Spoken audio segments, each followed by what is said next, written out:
Welcome, everyone. I'm just going to read one of HP Lovecraft's stories tonight. The Call of Cthulhu. I figure it's probably one. Even if you haven't read it, it's probably like when you think of HP Lovecraft, you think of this story, basically.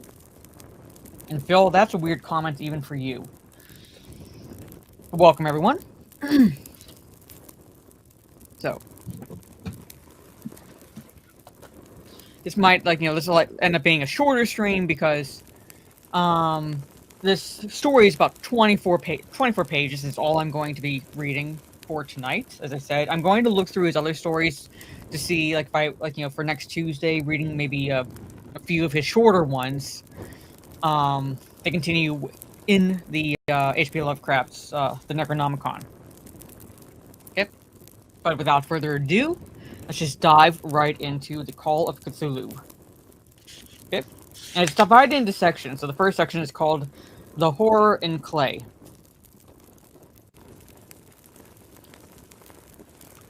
Oh, you never know, Jam.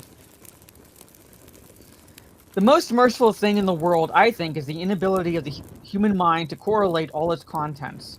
We live on a placid island of ignorance in the midst of black seas of infinity, and it was not meant that we should voyage far. The sciences, each straining in its own direction, have hitherto harmed us little, but someday the piercing together of disassociated knowledge will open up such terrifying vistas of reality, and of our own frightful position therein, that we shall either go mad from the revelation or flee from the deadly light into the peace and safety of a new dark age. Theosophists have guessed at the awesome grandeur of the cosmic cycle wherein our world and human race form transient incidents. They have hinted at strange survival in terms which would freeze the blood if not masked by a bland optimism. But it is not from them that there came the single glimpse of forbidden eons which chills me when I think of it, and maddens me when I dream of it. That glimpse, like all dread glimpses of truth, flashed out from an accidental piecing together of separated things. In this case, an old newspaper item and the notes of a dead professor. I hope that no one else will accomplish this piecing out. Certainly, if I live, I shall never knowingly supply a link in so hideous a chain. I think that the professor, too, intended to keep silent regarding the part he knew, and that he would have destroyed his notes had not sudden death seized him.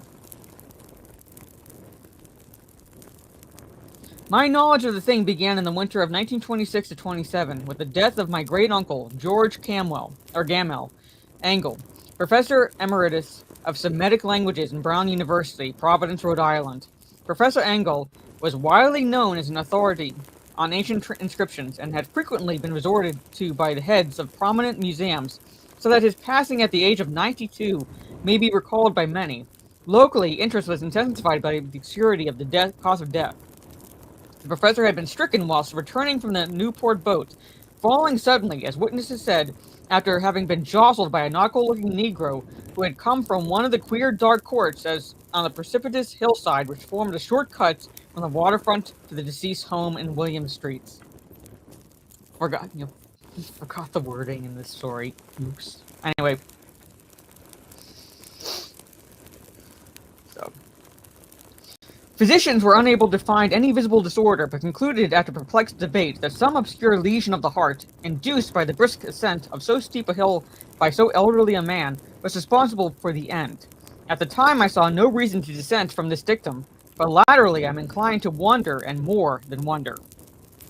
As my great-uncle's heir and executor, I should say, for he died a childless widower, I was expected to go over his papers with some thoroughness, and for that purpose moved his entire set of files and boxes to my quarters in Boston.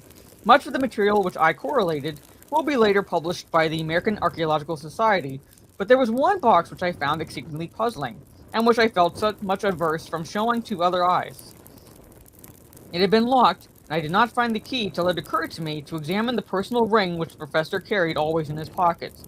Then indeed I succeeded in opening it, but when I did so, seeming only to be confronted by a greater and more closely locked barrier. For what could be the meaning of the queer clay bas-relief and the disjointed jottings, ramblings, and cuttings which I found? Had my uncle in his latter years become credulous of the most superficial impostures? I resolved to search out the eccentric sculptor responsible for this apparent disturbance of an old man's peace of mind. The bas-relief was a rough rectangle, less than an inch thick and about 5 by 6 inches in area. obviously of modern origin. Its designs, however, were far from modern in atmosphere and suggestion, for although the vagaries of cubism and futurism are many and wild, they do not often reproduce that cryptic regularity which lurks in prehistoric writing. And writing of some kind, the bulk of these designs seems certainly to be, though my memory, despite such familiarity with the papers and collections of my uncle, failed in any way to identify this particular species, or even hint at its remotest affiliations. Above these apparent hieroglyphics was a figure of evidently pictorial intent, though its impressionistic execution forbade a very clear idea of its nature. It seemed to be a sort of monster, or symbol representing the monster, of a form which only diseased fancy could conceive. If I say that my somewhat extravagant imagination yielded simultaneous pictures of an octopus, a dragon, and a human caricature, I shall not be unfaithful to the spirit of the thing.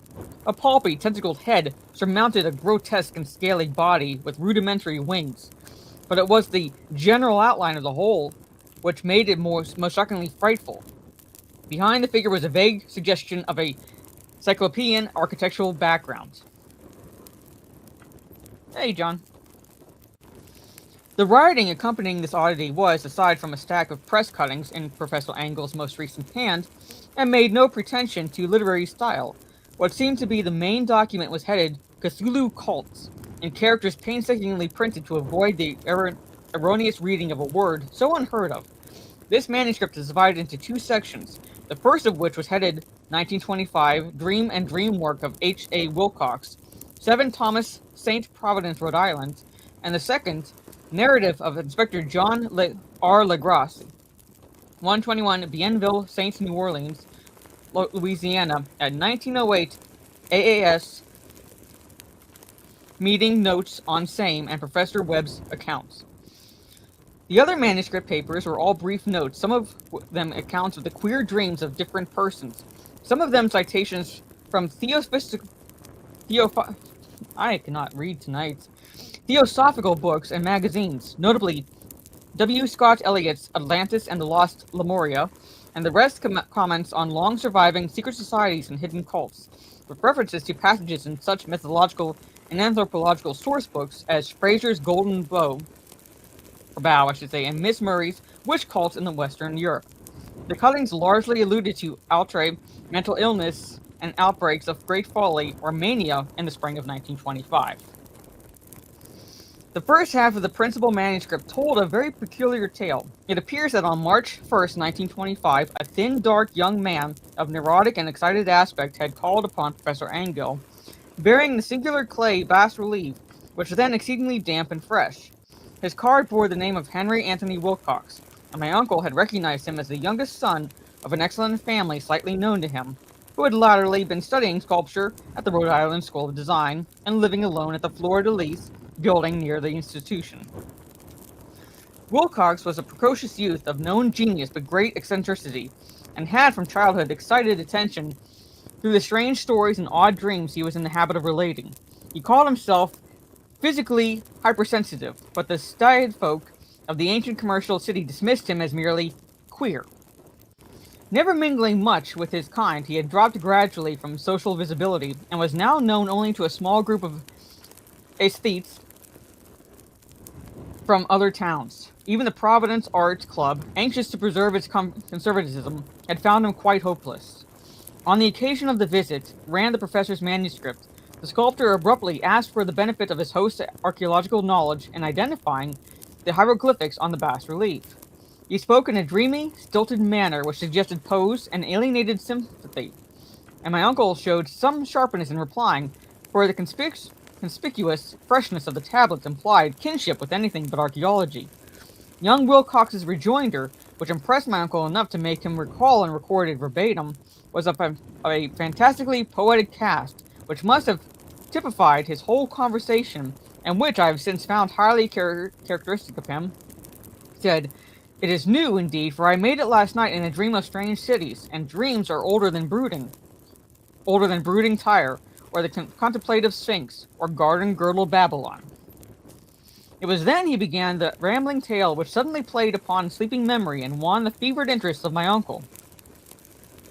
There had been a slight earthquake tremor that night before, the most considerable felt in New England for some years, and Wilcox's imagination had been keenly affected.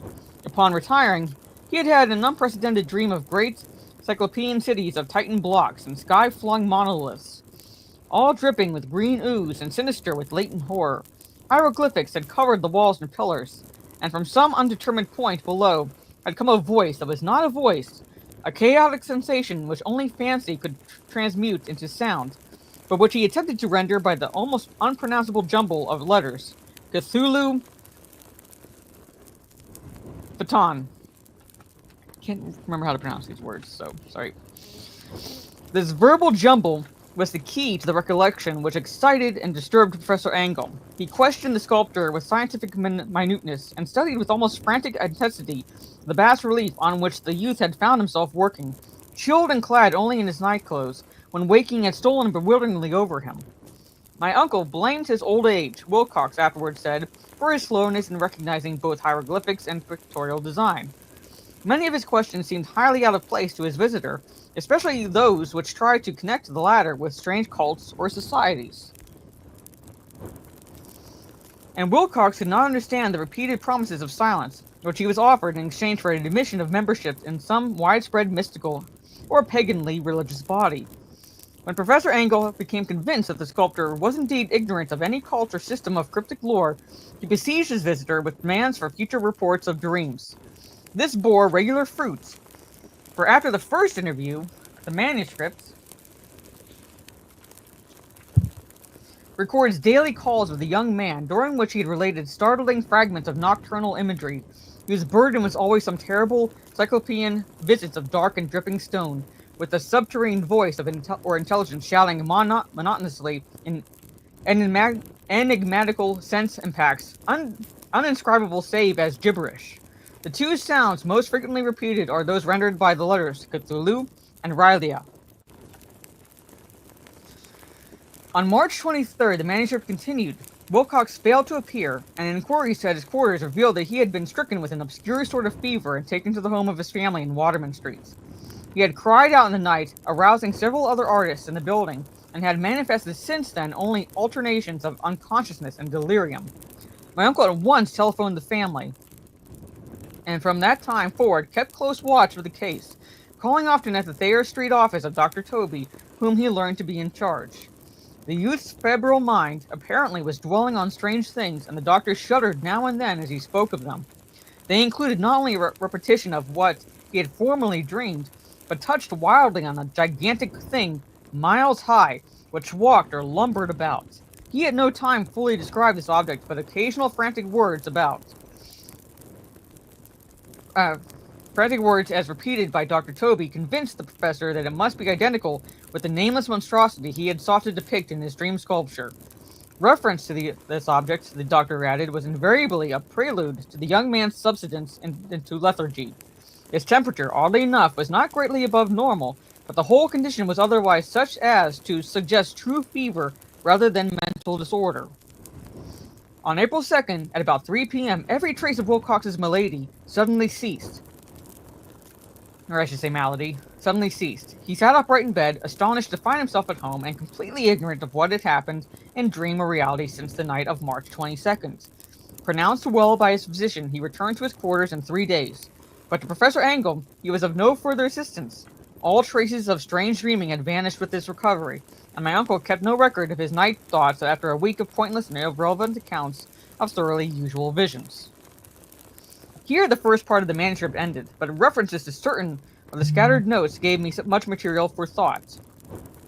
So much, in fact, that only the ingrained skepticism then formed my philosophy can account for my continued distrust of the artist. The notes in question were those descriptive of the dreams of various persons covering the same period as that in which young Wilcox had his strange visitations. My uncle, it seems, had quickly instituted a prodigiously far-flung body of inquiries amongst nearly all the friends whom he could question without impertinence, asking for nightly reports of their dreams and the dates of any notable visions for some time past. The reception of his request seems to have been varied, but he must, at the very least, have received more responses than any ordinary man could have handled without a secretary. Sorry, hiccups. This original correspondence was not preserved, but his notes formed a thorough and really significant digest. Average people in society and business, New England's traditional salt of the earth, gave an almost completely negative result. Though scattered cases of uneasy but formless nocturnal impressions appear here and there, always between March 23rd and April 2nd, the period of young Wilcox's delirium. Scientific men were a little more affected, though 4 cases of vague description suggest fugitive glimpses of strange landscapes, and in 1 case there is mentioned a dread of something abnormal. It was from the artists and poets that the pertinent answers came, and I know that panic would have broken loose had they been able to compare notes. As it was, lacking their original letters, I half suspected the compiler of having asked leading questions, or of having edited the correspondence in corroboration of what he had latently resolved to see. That is why I continued to feel that Wilcox, somehow cognizant of the old data which my uncle had possessed, had been imposing on the veteran scientist. These responses from Aesthetes told a disturbing tale. From February 28th to April 2nd, a large portion of them had dreamed very bizarre things, the intensity of the dreams being immeasurably the stronger during the period of the sculptor's delirium. Over a fourth of those who reported anything reported scenes and half sounds not unlike those which Wilcox had described, and some of the dreamers confessed acute fear of a gigantic nameless thing visible towards the last. One case, which the note describes with emphasis, was very sad. The subject, a widely known architect with leanings towards theosophy and occultism, went violently insane on the date of young Wilcox's seizure, and expired several months later after incessant screaming to be saved from some escaped denizen of hell. Had my uncle referred to these cases by name instead of merely by number, I should have attempted some corroboration and personal investigation, but as it was, I succeeded in tracing down only a few. All of these, however, bore out the notes in full. I have often wondered if all the objects of the professor's questioning felt as puzzled as did this fraction. It is well that no explanation shall ever reach them. The press cuttings, as I have intimated, touched on cases of panic, mania, and eccentricity. During the given period, Professor Engel must have employed a cutting bureau, for the number of extracts was tremendous, and the sources scattered throughout the globe. Here was nocturnal suicide in London, where a lone sleeper that had leaped from a window after a shocking cry. Here likewise a rambling letter to the editor of a paper in South America, where a fanatic deduces a dire future from visions he has seen. A dispatch from California describes a Theophist colony as donning white robes and masks for some glorious fulfillment, which never arrives, whilst items from India speak guardedly of serious native unrest towards the end of March. Voodoo orgies multiply in Haiti, and African outposts report ominous mutterings. American officers in the Philippines find certain tribes bothersome about this time, and New York policemen are mobbed by the hysterical Levantines on the night of March 22nd, 23rd.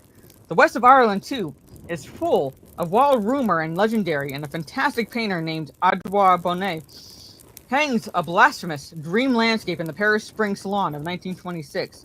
And so numerous are the recorded troubles in insane asylums that only a miracle can have stopped the medical fraternity from noting strange parallelisms and drawing mystified conclusions.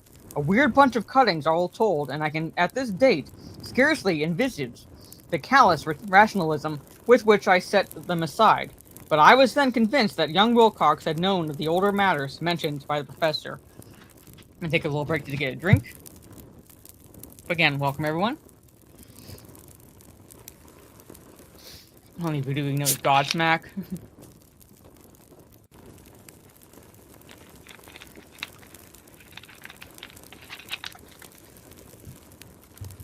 Right? On to the second part, the tale of Inspector Legrasse. The older matters which had made the sculptor's dream and bas relief so significant to my uncle formed the subject of the second half of his long manuscript. Once before, it appears, Professor Engel had seen the hellish outlines of the nameless monstrosity, puzzled over the unknown hieroglyphs, and heard the ominous syllables which can be rendered only as Cthulhu. And all this in so stirring and horrible a connection that it is small wonder he pursued young Wilcox with queries and demands for data. This earlier experience had come in 1908, 17 years before, when the American Archaeological Society held its annual meeting in St. Louis. Professor Engel, as befitted one of his authority and attainments, had prominent part in all the deliberations, and was one of the first to be approached by the several outsiders who took advantage of the convocation to offer questions for correct answering and problems for expert solution. The chief of these outsiders, and in a short time the focus of interest for the entire meeting, was a commonplace-looking middle-aged man who had traveled all the way from New Orleans for certain special information unobtainable from any local source. His name was John Raymond Legrasse, and he was by profession an inspector of police. With him he bore the subject of his visit, a grotesque, repulsive, and apparently very ancient stone statuette whose origin he was at a loss to determine. It must not be fancied that Inspector Legrasse had the least interest in archaeology. On the contrary, his wish for enlightenment was prompted by purely professional considerations.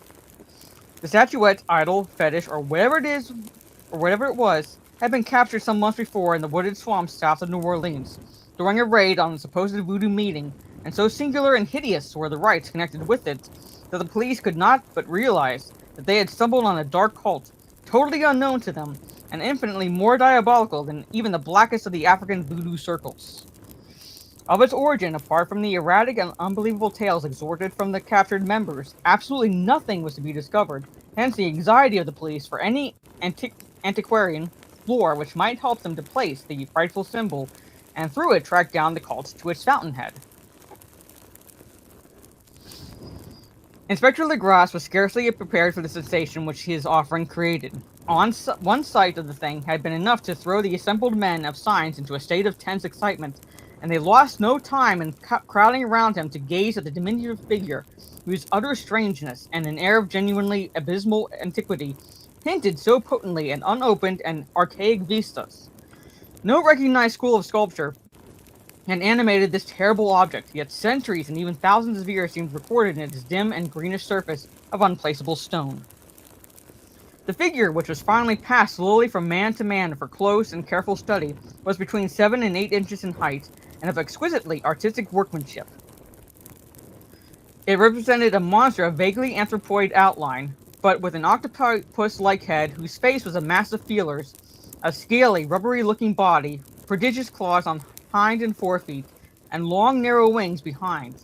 This thing, which seemed to instinct with a fearsome and unnatural malignancy, was of somewhat bloated corpulence, and squatted evilly on a rectangular block or pedestal covered with undecipherable characters.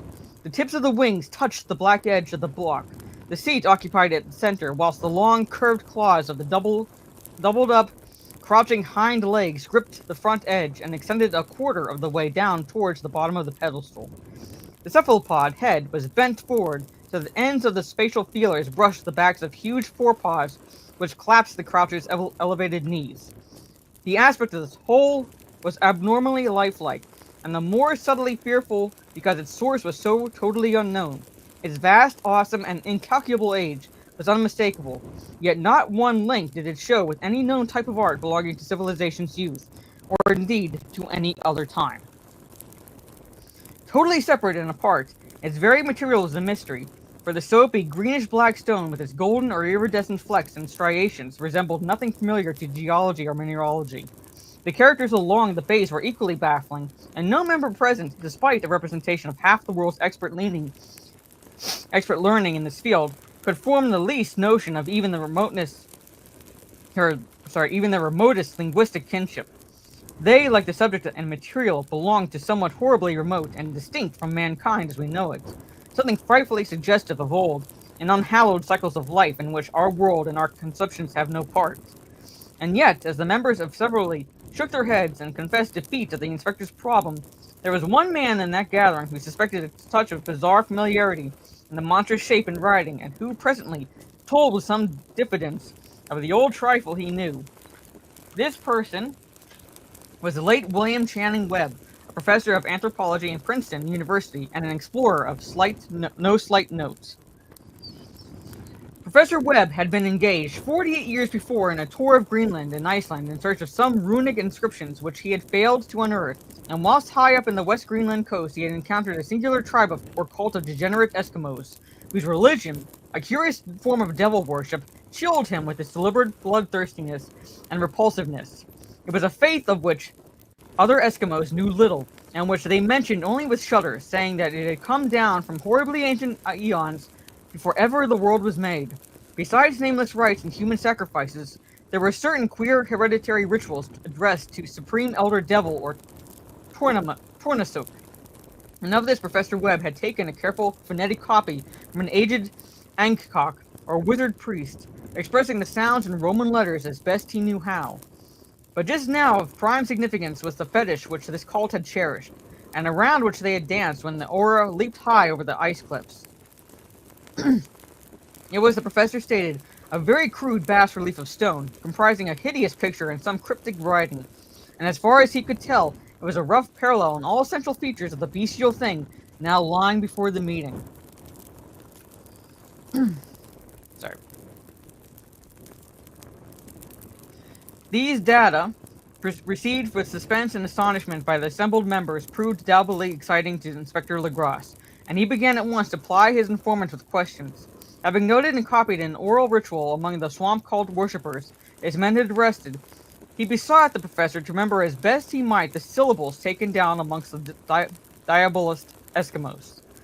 There then followed an exhaustive comparison of details, and a moment of really odd silence when both detective and scientist agreed on the virtual identity of the phrase common to two hellish rituals so many worlds of distance apart. What in substance both the Eskimo wizards and the Louisiana swamp priests had chanted to their kindred idols was something very like this, the word divisions being guessed at some traditional breaks in the phrases as chanted aloud. Pengui.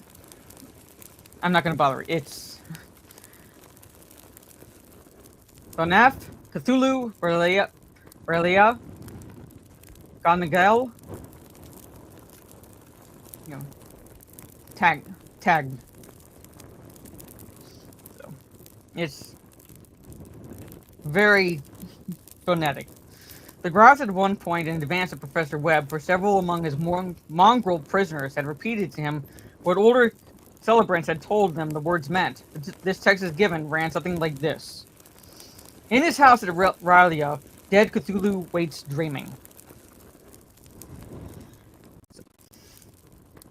And now, in response to a general urgent demand, Inspector Legrasse related as fully as possible his experience with the swamp worshippers, telling a story to which I could see my uncle attached profound significance.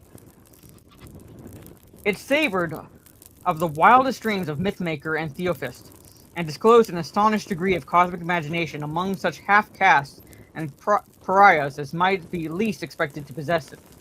On November 1st, 1907, there had come to New Orleans police a frantic summons from the swamp and lagoon country to the south. The squatters there, mostly primitive but good-natured descendants of Lafitte's men, were in the grip of stark terror from an unknown thing which had stolen upon them in the night. It was voodoo, apparently, but voodoo of more terrible sort than they had ever known, and some of their women and children had disappeared since the malevolent tom-tom had begun its incessant beating, far within the black-haunted woods where no dweller ventured. There were insane shouts and harrowing screams, soul-chilling chants and dancing devil flames, and, the frightened messenger added, the people could stand it no more. So a body of 20 police, filling 2 carriages and an automobile, had set out in the late afternoon with the shivering squatter as a guide. At the end of the passable road, they alighted, and for miles splashed on in silence through the terrible cypress woods where day never came. Ugly roots and malignant hanging nooses of Spanish moss beset them, and now and then a pile of dank stones or fragments of rotting wall intensified by its hint of morbid habitation, a depression which every malformed tree and every fungus and islet combined to create. At length the squatter settlement, a miserable huddle of huts, hove in sight, and hysterical dwellers ran out to cluster around the group of bobbing lanterns. The muffled beat of tom-toms was now faintly audible far, far ahead, and a curdling shriek came at infrequent intervals when the wind shifted. A reddish glare, too, seemed to filter through the pale undergrowth beyond the endless avenues of forest night. Reluctant even to be left alone again, each one of the cowed squatters refused point-blank to advance another inch towards the scene of unholy worship. So Inspector Legrasse and his 19 colleagues plunged on unguided into black arcades of horror that none of them had ever trod before.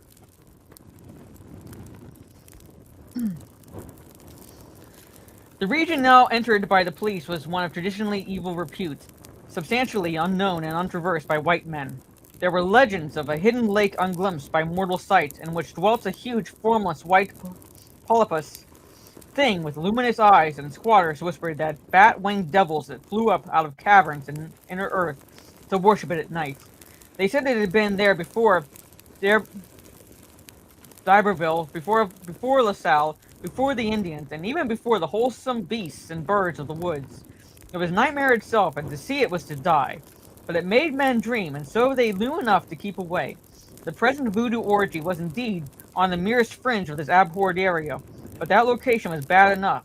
Hence, perhaps, the very place of the worship had terrified the squatters more than the shocking sounds and incidents.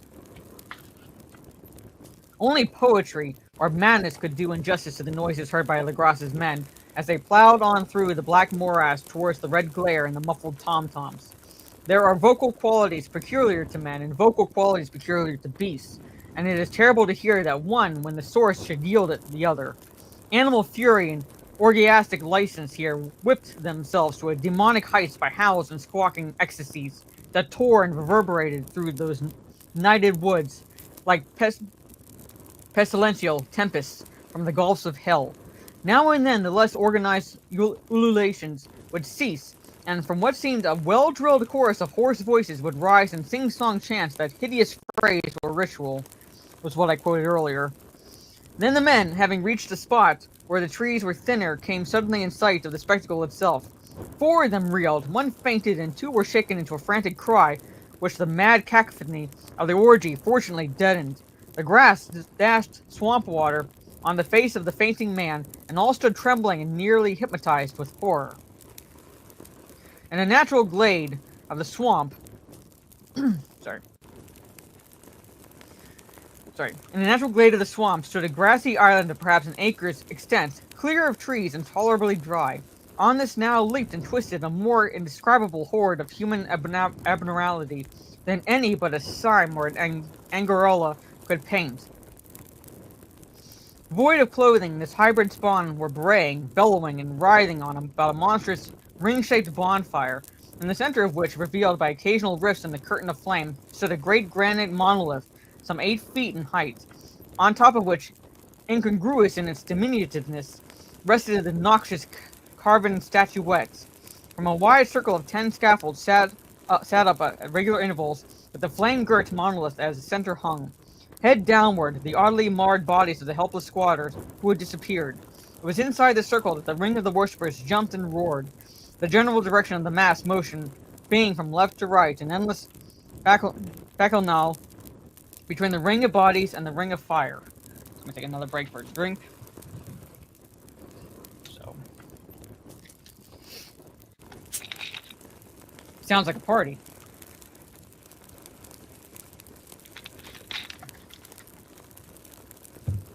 HP Lovecraft, if anything, is descriptive. Alright? It may have only been the imagination, and it may have been only echoes which induced one of the men, an excitable Spaniard, to fancy he heard antiphonal responses to the ritual from some far unilluminated spot deeper within the wood of ancient legendary and horror. This man, Joseph de Galvez, I later met and questioned, and he proved distractingly imaginative. He indeed went so far as to hint of the faint beating of great wings, and of a glimpse of shining eyes and mountainous white bulk beyond the remotest trees. But I suppose he had been hearing too much native superstition. Actually, the horrified pause of the men was of comparatively brief duration. Duty came first, and although there must have been nearly 100 mongrel celebrants in the throng, the police relied on their firearms and plunged determinedly into the nauseous rout. For 5 minutes, the resultant din and chaos were beyond description. Wild blows were struck, shots were fired, and escapes were made, but in the end, Legrasse was able to count some 47 sullen prisoners, whom he forced to dress in haste and fall into line between 2 rows of policemen. 5 of the worshippers lay dead, and 2 severely wounded ones were carried away on an improvised stretchers by their fellow prisoners. The image on the monolith, of course, was fully removed and carried back by Legrasse. Examined at headquarters after a trip of intense strain and weariness, the prisoners all proved to be men of very low, mixed-blooded, and mentally aberrant type. Most were seamen, and a sprinkling of Negroes and mulattoes, largely West Indians or Brava Portuguese from the Cape Verde Islands, gave a coloring of voodooism to the heterogeneous cults. But before many questions were asked, it became manifest that something far deeper and older than Negro fetishism was involved. Degraded and ignorant as they were, the creatures held with surprising consistency to the central idea of their loathsome fate. They worshipped, so they said, the great old ones who lived ages before there were any men, and who came to the young world out of the sky. These old ones were gone now, inside the earth and under the sea, but their dead bodies had told their secrets and dreams to the first man, who formed a cult which had never died. This was that cult, and the prisoner said it had always existed and always would exist, hidden in distant wastes and dark places, all over the world until the time when the great priest Cthulhu, from his dark house in the mighty city of Rylea, under the water should rise and bring the earth again beneath his sway. Someday he would call, when the stars were ready, and the secret cult would always be waiting to liberate him. Meanwhile, no more must be told. There was a secret which even torture could not extract. Mankind was not absolutely alone among the conscious things on earth, for shapes came out of the dark to visit the faithful few. But these were not the great old ones. No man had ever seen the old ones. The carven idol was great Cthulhu, but none might say whether or not the others were precisely like him. No one could read the old writings now, but things were told by word of mouth. The chanted ritual was not the secret. That was never spoken aloud, only whispered. The chant meant only this: in his house at Rylea, dead Cthulhu waits dreaming. Only 2 of the prisoners were found sane enough to be hanged, and the rest were committed to various institutions. All denied a part in the ritual murders, and averred that the killing had been done by black-winged ones, which had come to them from their immemorial meeting place in the haunted wood. But of those mysterious allies, no coherent account could ever be gained. What the police did extract came mainly from an immensely aged mestizo named Castro, who claimed to have sailed to strange ports and talked with undying leaders of the cult in the mountains of China. Old Castro remembered bits of hideous legend that paled the speculations of theosophists and made man and the world seem recent and transient indeed. There had been eons when other things ruled on the earth, and they had had great cities. Remains of them, he said the deathless Chinaman had told him, were still to be found as cyclopean stones on islands in the Pacific. They all died vast epochs of time before man came, but there were arts which could revive them when the stars had come around again to the right positions in the cycle of eternity. They had indeed come themselves from the stars, and brought their images with them. These great old ones, Castro continued, were not composed altogether of flesh and blood. They had shape, for did not this star-fashioned image prove it? But that shape was not made of matter. When the stars were right, they could plunge from world to world through the sky, but when the stars were wrong, they could not live. But although they no longer lived, they would really never die. They all lay in stone houses in their great city of Rylea, preserved by the spells of mighty Cthulhu for a glorious resurrection when the stars and the earth might once more be ready for them. But at that time, some force from outside must serve to liberate their bodies. The spells that preserved them intact likewise prevented them from making an initial move, and they could only lie awake in the dark and think whilst uncounted millions of years rolled by. They knew all that was occurring in the universe, for their mode of speech was transmitted in thought. Even now they talked in their tombs. When after infinities of chaos the first men came, the great old ones spoke to the sensitive among them by molding their dreams, for only thus could their language reach the fleshy minds of mammals. This is Lovecraft. Yes, I am. Yep. Then, whispered Castro, those first men formed the cult around small idols which the great ones showed them. Idols brought in dim eras from dark stars. That cult would never die till the stars came right again, and the secret priest would take great Cthulhu from his tomb to revive his subjects and resume his rule of Earth. The time would be easy to know, for then mankind would have become as the great old ones, free and wild and beyond good and evil, with laws and morals thrown aside and all men shouting and killing and reveling in joy. Then the liberated old ones would teach them new ways to shout and kill and revel and enjoy themselves, and all the earth would flame with a holocaust of ecstasy and freedom. Meanwhile, the cult, by appropriate rites, must keep alive the memory of those ancient ways and shadow forth the prophecy of their return. Yes, he is very detailed. In the elder time, chosen men had talked with the entombed old ones in dreams, but then something had happened. The great stone city, Rylea, with its monoliths and sepulchres, had sunk beneath the waves in the deep waters full of the one primal mystery through which not even thoughts can pass, had cut off the spectral intercourse. But memory never died, and high priests said that the city would rise again when the stars were right. Then came out of the earth the black spirits of earth, moldy and shadowy, and full of dim rumors picked up in caverns beneath forgotten sea bottoms. But of them old Castro dared not speak much. He cut himself off hurriedly, and no amount of persuasion or subtlety could elicit more in this direction.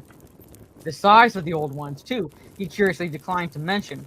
Of the cult, he said that he thought the center lay amid the pathless deserts of Arabia, where Iram, the city of pillars, dreams hidden and untouched. It was not allied to the European witch cult, and it was virtually unknown beyond its members. No book had ever really hinted of it, though the deathless Chinaman said that there were double meanings in the Necronomicon of the mad Arab Abdul al-Azrad, which the initiated might read as they chose, especially the much-discussed couplets. That is not dead which can eternal lie, and with strange eons even death may die. Legrasse, deeply impressed and not a little bewildered, and inquired in vain concerning the historic affiliations of the cult. Castro apparently had told the truth when he said that it was wholly secret. The authorities at Tulane University could shed no light upon either cult or image, and now the detective had come to the highest authorities in the country and met with no more than the Greenland tale of Professor Webb. The feverish interest aroused at the meeting by Legrasse's tale, corroborated as it was by the statuette, is echoed in the subsequent correspondence of those who attended. Although a scant mention occurs in the formal publication of the society, caution is the first care of those accustomed to face occasional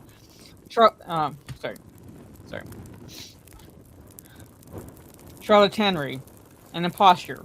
Legrasse for some time lent the image to Professor Webb, but that at the latter's death it was returned to him and remains in his possession, where I viewed it not long ago. It is truly a terrible thing, and unmistakably akin to the dream sculpture of young Wilcox. That my uncle was excited by the tale of the sculptor I did not wonder, for what thoughts must arise upon hearing after a knowledge of what Legrasse had learned of the cult of a sensitive young man who had dreamed not only the figure and exact hieroglyphics of the swamp-found image and the Greenland devil tablets, but had come in his dreams upon at least 3 of the precise words of the formula uttered alike by Eskimo diabolists and mongrel Louisianans.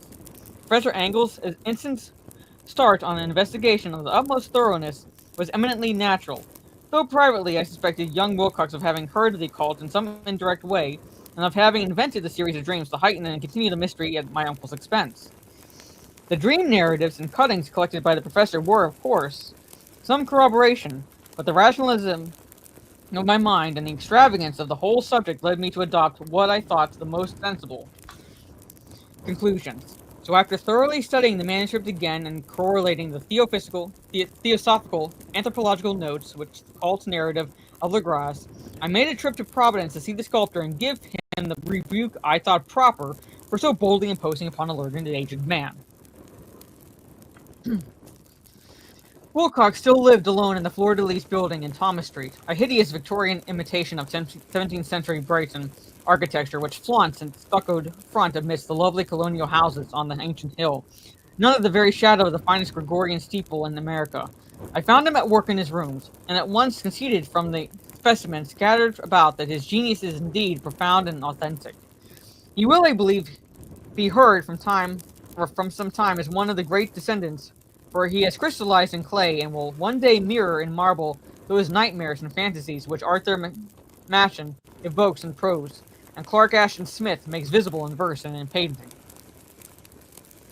Dark, frail, and somewhat unkempt in aspect, he turned languidly at my knock and asked me my business without rising. When I told him who I was, he displayed some interest, for my uncle had excited his curiosity in probing his strange dreams, yet had never explained the reason for the study. I did not enlarge his knowledge in this regard, and sought with some subtlety to draw him out. In a short time I became convinced of his absolute sincerity, for he spoke of the dreams in a manner none could mistake. They and their subconscious residuum had influenced his art profoundly, and he showed me a morbid statue whose contours almost made me shake with the potency of its black suggestion. He could not recall having seen the original of this thing except in his own dream bas relief, but the outlines had formed themselves insensibly under his hands. It was no doubt the giant shape he had raved of in delirium. That he really knew nothing of the hidden cults, save from what my uncle's relentless catechism had let fall. He soon made clear, and again I strove to think of some way in which he could possibly have received the weird impressions. He talked of his dreams in a strangely poetic fashion, making me see with terrible vividness the damp cyclopean city of slimy green stone, whose geometry, he oddly said, was all wrong, and hear with frightened expectancy the ceaseless half-mental calling from underground. Cthulhu Phaton, Cthulhu Phaton. These words had formed part of that dread ritual which told of dead Cthulhu's dream vigil in his stone vault at Rylea, and I felt deeply moved, despite my rational beliefs. Wilcox, I was sure, had heard of the cult in some casual way, and had soon forgotten amidst the mass. Had soon forgotten it amidst the mass of his equally weird reading and imagining. Later, by virtue of its sheer impressiveness, it had found subconscious expression in dreams, in the bas relief, and in the terrible statue I now beheld, so that his imposture upon my uncle had been a very innocent one. The youth was of a type, at once slightly affected and slightly ill-mannered, which I could never like, but I was willing enough now to admit both his genius and his honesty. I took leave of him amicably, and wished him all the success of his talent promises. No, he doesn't. The matter of the cult still remained to fascinate me, and at times I had visions of personal fame from researches into its origin and connections.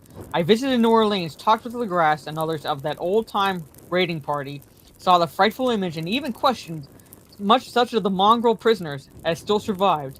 Old Castro, unfortunately, had been dead for some years. What I now heard so graphically at first hand, though it was really no more than a detailed confirmation of what my uncle had written, excited me afresh, for I felt sure that I was on the track of the very real, very secret, and very ancient religion whose discovery would make me an anthropologist of note. My attitude was still one of absolute materialism, as I wish it still were, and I discounted with most inexplicable perseverity the coincidence of the dream notes and the odd cuttings collected by Professor Angle.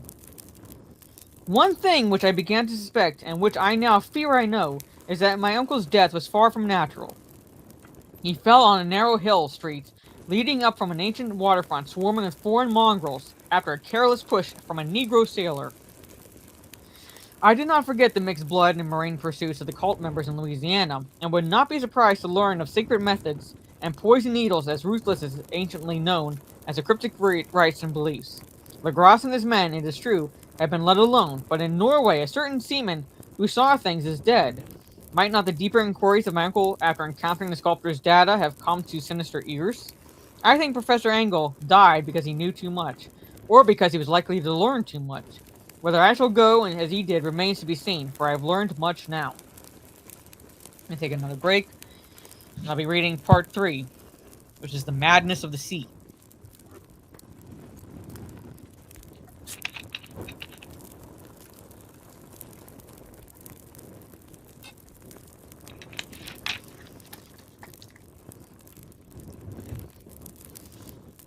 Yeah, welcome everyone. We got about 8 or so pages. If heaven ever wishes to grant me a boon, it will be a total effacing of the results of mere chance which fixed my eye on a certain stray piece of shelf paper. There was nothing on which I would naturally have stumbled in the course of my daily round, for it was an old number of an Australian journal, Sydney Bulletin for April 18th, 1925. It had escaped even the cutting bureau, which had at the time of its issuance been avidly collecting material for my uncle's research. I had largely given over my inquiries into what Professor Angle called the Cthulhu cult, and was visiting a learned friend of Paterson, New Jersey, the curator of a local museum and a mineralogist of note. Examining one day the reserve specimens roughly set on the storage shelves in the rear room of the museum, my eye was caught by an odd picture in one of the old papers spread beneath the stones. It was a Sydney Bulletin I have mentioned, for my friend has wide affiliations in all conceivable foreign parts, and the picture was a half-tone cut of a hideous stone image, almost identical with that which Legrasse had found in the swamp. Sorry. Eagerly clearing the sheet of its precious contents, I scanned the item in detail and was disappointed to find it of only moderate length. What it suggested, however, was of portentous significance to my flagging quest, and I carefully tore it out for immediate action. It read as follows. Mystery derelict found at sea. Vigilant arrives with a helpless armed New Zealand yacht in tow. One survivor and dead man found aboard. Tale of desperate battle and deaths at sea. Rescued seaman refuses particulars of strange experience. Odd idol found in his possession. Inquiry to follow. Sorry. The Morrison County's freighter, Vigilant, bound from Valparaiso, arrived this morning at its wharf in Darling Harbor, having in tow the battled and disabled but heavily armed steam yacht Alert of Dunedin, New Zealand, which was sighted April 12th in south latitude 34 degrees 21 west, or 21 west longitude 152 degrees 17, with one living and one dead man aboard. The Vigilant left Valparaiso March 25th and on April 2nd was driven considerably south of her course by exceptionally heavy storms and monster waves. On April 12th, their derelict was sighted, and though apparently deserted, was found upon boarding to contain one survivor in half-delirious condition and one man who had evidently been dead for more than a week. The living man was clutching a horrible stone idol of unknown origin, about a foot in height. Regarding its nature, authorities in Sydney University, the Royal Society, and the museum in College Street all profess complete bafflement, and which the survivor says he found in the cabin of the yacht in a small carved shrine of common pattern. This man, after recovering his senses, told an exceedingly strange story of piracy and slaughter. He is Gustav Johansen, a Norwegian of some intelligence, and had been second mate of this two-masted schooner Emma of Auckland, which sailed for Callao February 20th with a complement of 11 men.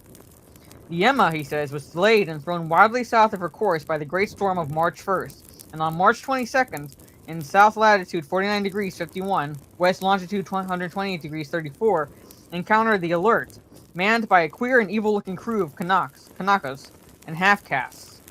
Being ordered peremptorily to turn back, Captain Collins refused, whereupon the strange crew began to fire savagely and without warning upon the schooner, with a peculiar heavy battery of brass cannon forming part of the yacht's equipment.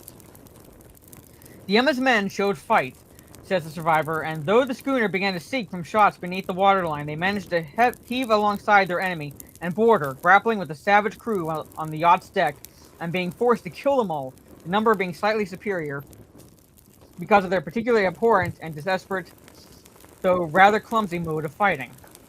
3 of the Emma's men, including Captain Collins and First Mate Green, were killed, and the remaining 8 under Second Mate Johansen proceeded to navigate the captured yacht, going ahead in their original direction to see if any reason for their ordering back had existed.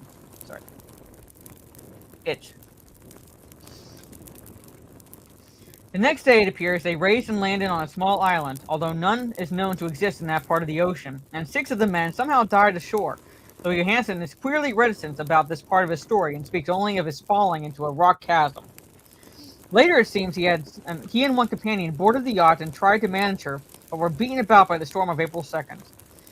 From that time till his rescue on the 12th, the man remembers little, and he does not even recall when William Bryden, his companion, died. Bryden's death reveals no apparent cause and was probably due to excitement or exposure. Cable advices from Dunedin report that the Alert was well known there as an island trader and bore an evil reputation along the waterfront.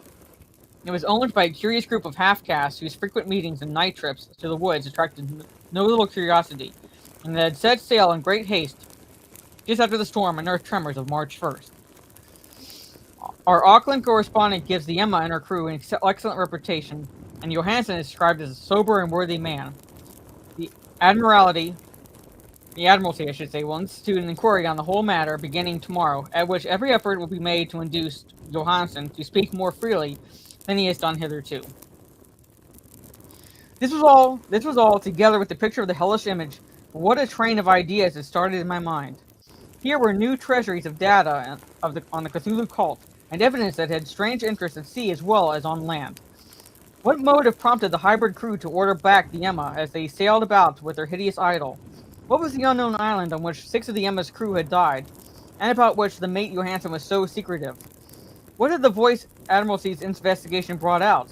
What had the Vice Admiralty's investigation brought out, and what was known of the noxious cult in Dunedin? And most marvelous of all, what deep and more than natural linkage of dates was this, which gave a malign and now undeniable significance to the various turns of events so carefully noted by my uncle? Allergies. March 1st, or February 28th according to the international dateline, the earthquake and storm had come. From Dunedin, the Alert and her noisome crew had darted equally forth as if imperiously summoned, and on the other side of the earth, poets and artists had begun to dream of strange and dank Cyclopean city, whilst a young sculptor had molded in his sleep the form of the dreaded Cthulhu. March 23rd, the crew of the Emma landed on an unknown island and left 6 men dead, and on that date the dreams of sensitive men assumed heightened vividness and darkened with dread of a great monster's malign pursuit, whilst an architect had gone mad and a sculptor had lapsed suddenly into delirium. And what of this storm of April 2nd, the date on which all dreams of the dank city ceased, and Wilcox emerged unharmed from the bondage of strange fever? What of all this, and of those hints of an old Castro about the sunken, star-born old ones, and their coming reign, their faithful cult and their mastery of dreams? Was I tottering on the brink of cosmic horrors beyond man's power to bear? If so, they must be horrors of the mind alone, for in some way the 2nd of April had put a stop to whatever monstrous menace had begun its siege of mankind's soul. That evening, after a day of hurried cabling and arranging, I bade my host adieu, and took a train for San Francisco. In less than a month I was in Dunedin, where however I found that little was known of the strange cult members who had lingered in the old sea taverns. Waterfront scum was far too common for special mention, though there was a vague talk about one island trip these mongrels had made, during which faint drumming and red flame was noted on the distant hills. In Auckland, I learned that Johansson had returned with yellow hair turned white after perfunctory and inclusive questioning at Sydney, and had thereafter sold his cottage in West Street and sailed with his wife to his old home in Oslo. Of his stirring experience, he would tell his friends no more than he had told the Admiralty officials, and all that they could do was to give me his Oslo address. After that I went to Sydney, and talked profitously with seamen and members of the Vice Admiralty Court. I saw the Alert, now sold and in commercial use, at Circular Quay in Sydney Cove, but gained nothing from its non-committal bulk. The crouching image with its cuttlefish head, dragon body, scaly wings, and hieroglyphic pedestal was preserved in the museum in Hyde Park, and I studied it long and well, finding it a thing of balefully and exquisite workmanship, and with the same utter mystery, terrible antiquity, and unearthly strangeness of material which I had noted in Legrasse's smaller specimen. Geologists, the curator told me, had found it a monstrous puzzle, for they vowed that the world held no rock like it. Then I thought with a shudder of what old Castro had told Legrasse about the primal great ones. They had come from the stars, and had brought their images with them. Shaken with such a mental revolution as I had never before known, I now resolved to visit mate Johansson in Oslo. Sailing for London, I re-embarked at once for the Norwegian capital, and one autumn day landed at the trim wharves in the shadow of the Egberg. Johansson's address, I discovered, lay in the old town of King Harold Hardrada, which kept alive the name of Oslo during all the centuries that the greater city masqueraded as Christiania. I made the brief trip by taxicab and knocked with palpitant heart at the door of a neat and ancient building with plastered front. A sad-faced woman in black answered by summons, and I was stung with disappointment when she told me in halting English that Gustav Johansson was no more. He had not long survived his return, said his wife, for the doings at sea in 1925 had broken him. He had told her no more than he had told the public, but had left a long manuscript of technical matter, says he said, written in English, evidently in order to safeguard her from the peril of casual perusal. During a walk through the narrow lane near the Gothenburg dock, a bundle of papers falling from an attic window had knocked him down. 2 Lascar sailors at once helped him to his feet, but before the ambulance could reach him, he was dead. Physicians found no adequate cause for the end, and laid it to heart trouble and a weakened constitution.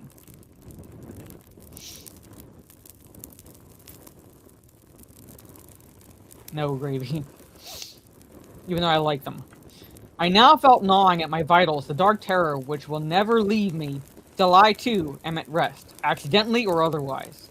Persuading the widow that my connection with her husband's technical matters is sufficient to entitle me to his manuscript, I bore the document away and began to read it on that London boat. It was a simple, rambling thing, a naive sailor's effort at a post facto diary, and strove to recall day by day the last awful voyage. I cannot attempt to transcribe it in verbatim in all its cloudiness and redundance, but I will tell its gist enough to show why the sound of the water against the vessel's sides became so unendurable to me that I stopped my ears with cotton. I have to take a drink break. Just something's triggering my allergies, and I don't know what it is.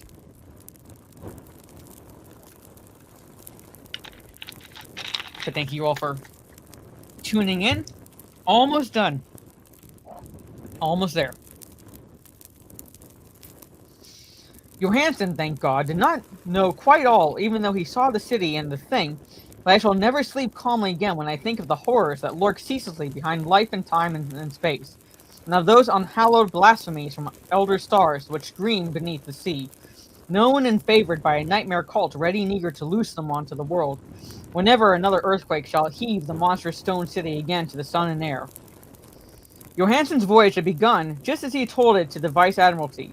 The Emma and Ballast had cleared Auckland on February 20th, and had felt the full force of that earthquake-born tempest which must have heaved up from the sea bottom the horrors that filled men's dreams.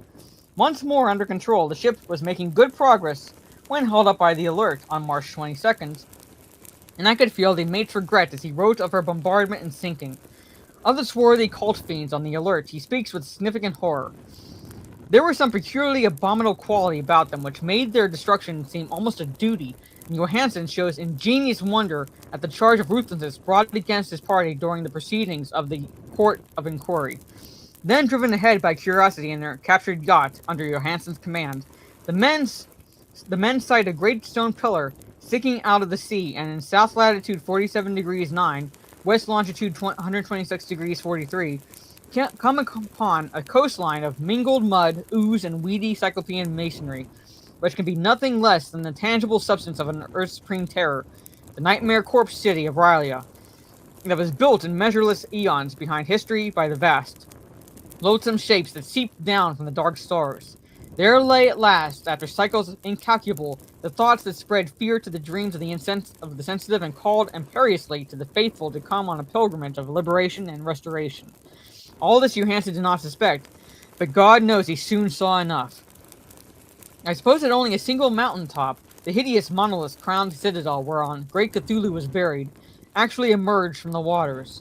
When I think of the extent all that may be brooding down there, I almost wish to kill myself forthwith.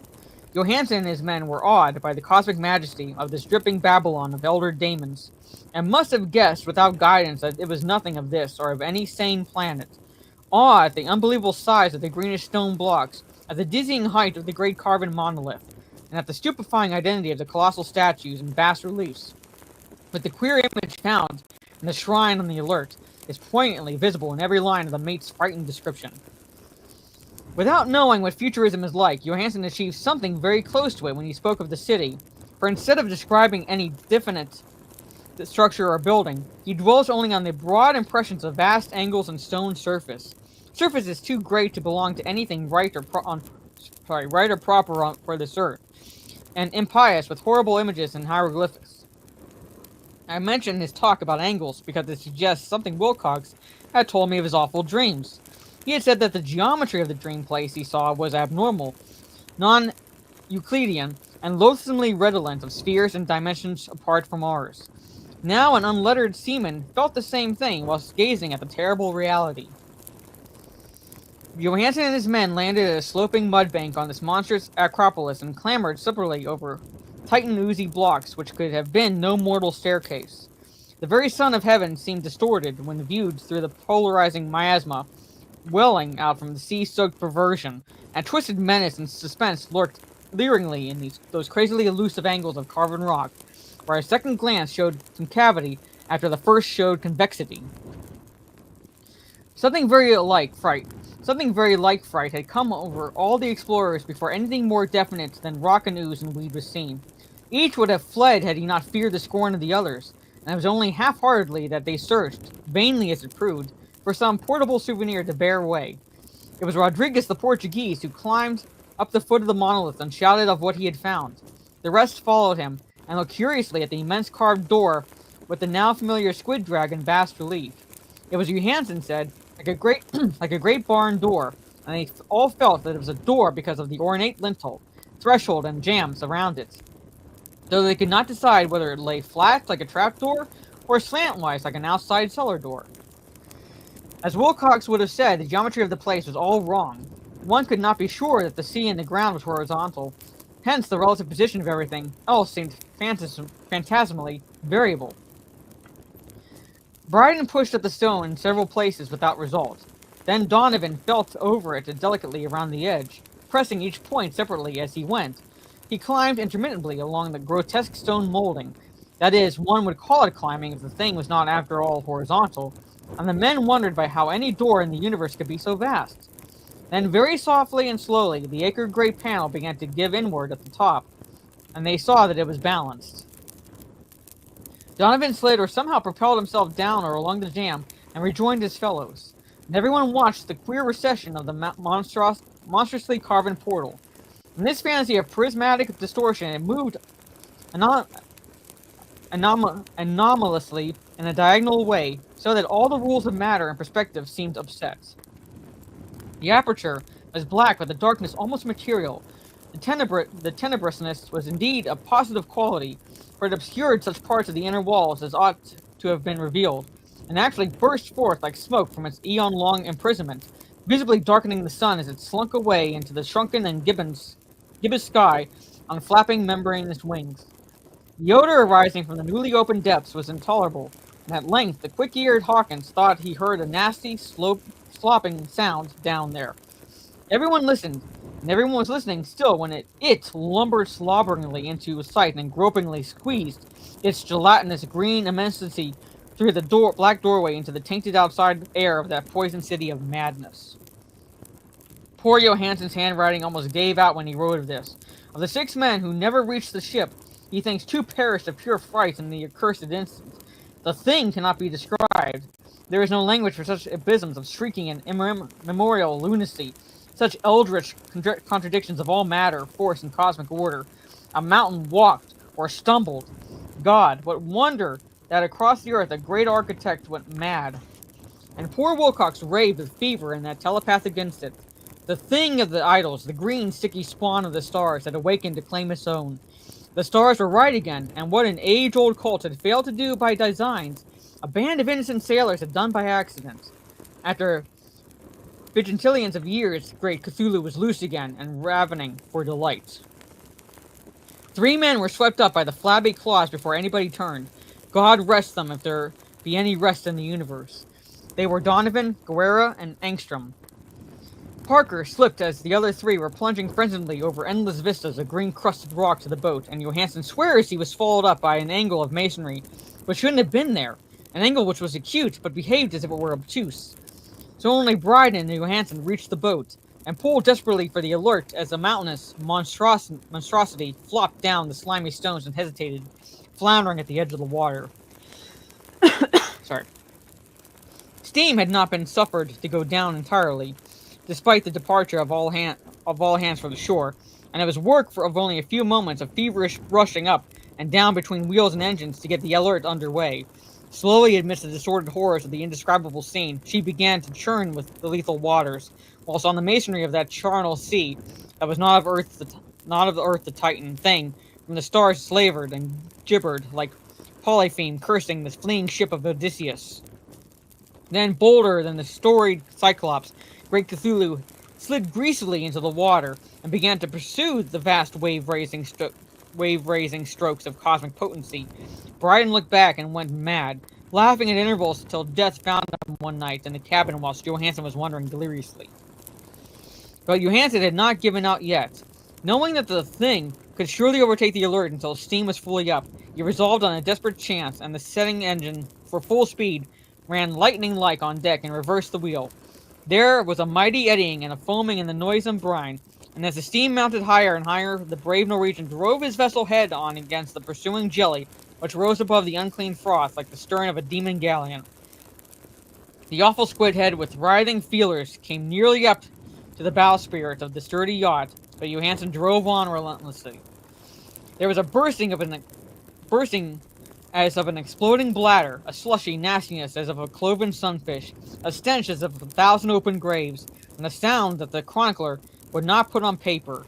For an instant the ship was befouled by an acrid and blindingly green cloud, and then there was only a venomous seething astern, where God in heaven, the scattered plasticity of that nameless sky spawn was nebulously recombining in its hateful original form, whilst its distance widened every second as the alert gained impetus from its mounting steam. That was all. After that, Johansson only brooded over the idol in the cabin, and attended to a few matters of food for himself and the laughing maniac by his side. He did not try to navigate after the first bold flight, for the reaction had taken something out of his soul. Then came the storm of April 2nd, and a gathering of the clouds about his consciousness. There is a sense of spectral whirling through liquid gulfs of infinity, of dizzying rides through reeling universes on a comet's tail, and of hysterical plunges from the pit to the moon, and from the moon back again to the pit, all livened by a cachinnating chorus of the distorted, hilarious elder gods and the green bat-winged mocking imps of Tartarus. Out of that dream came rescue, the Vigilant, the Vice Admiralty Court, the streets of Dunedin, and the long voyage back home to the old house by the Eggberg. He could not tell. They would think him mad. He would write of what he knew before death came, but his wife must not guess. Death would be a boon if only it could blot out the memories. That was the document I read, and now I have placed it in the tin box beside the bas-relief in the papers of Professor Angle. With it shall go this record of mine, this test of my own sanity, wherein it pieced together that which I hope may never be pieced together again. I have looked upon all that the universe has told, or has to hold of horror, and even the skies of spring and the flowers of summer must ever afterward be poison to me. But I do not think my life will be long. As my uncle went, as poor Johansson went, so I shall go. I know too much, and the cult still lives. Cthulhu still lives too, I suppose, again in that chasm of stone which has shielded him since the sun was young. His accursed city is sunken once more, for the Vigilant sailed over the spot after the April storm. Sorry. But his ministers on earth still bellow and prance and slay around idol-capped monoliths in lonely places. He must have been trapped by the sinking whilst within his black abyss, or else the world would by now be screaming with fright and frenzy. Who knows the end? What has risen may sink, and what has sunk may rise. Loathsomeness waits and dreams in the deep, and decay spreads over the tottering cities of men. A time will come, but I must not and cannot think. Let me pray that, if I do not survive this manuscript, my executors may put caution before audacity, and see that it meets no other eye. And that is Call of Cthulhu.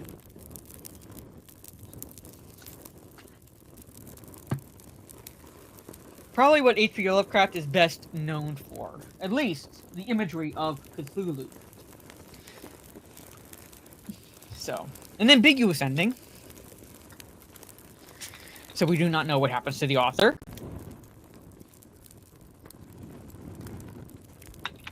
But just dark enough, Trey, I would say just dark enough to leave the rest to the imagination of the reader. Which is what I would say one of the things that HP Lovecraft is good at in his writing, basically. He gives enough detail, basically, to put the imagery in your head, but not so much that he describes every little thing that's going to or transpiring or what have you, basically. It, just gives you enough to instill that air of creepiness in you, but at the same time, leave some to the imagination of the reader. So, but there it is, chat. That is Call of Cthulhu. And like I said, I'm going to look through the Necronomicon and maybe pick out a few of his shorter stories to read next Tuesday. So it's not going to be like, another long story necessarily, but a few of his shorter ones to give you another, more of a feel for his writings.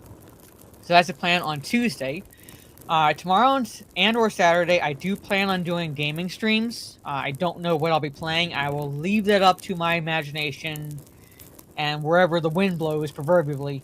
Whatever, basically whatever I feel like tomorrow and Saturday, and then I don't know what my favorite HP Lovecraft story movie is. I remember seeing Lair of the White Worm. That was a weird one. You want to talk weird? That was weird. My sister likes Color Out of Space. I think that's pretty damn weird.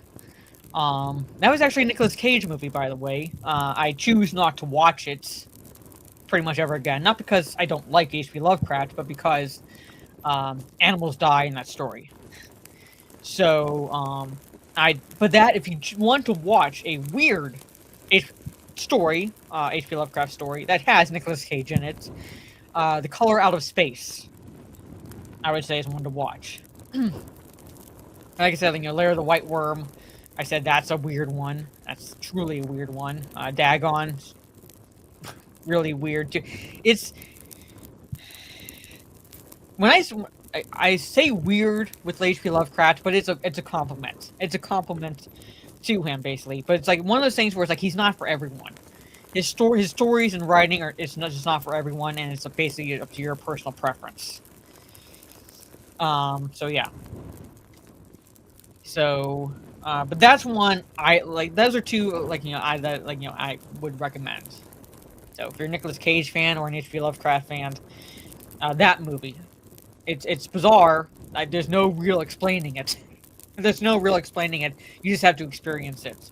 But at any rate, ladies and gentlemen, tomorrow and/or Saturday gaming streams, and planned watch party Saturday evening.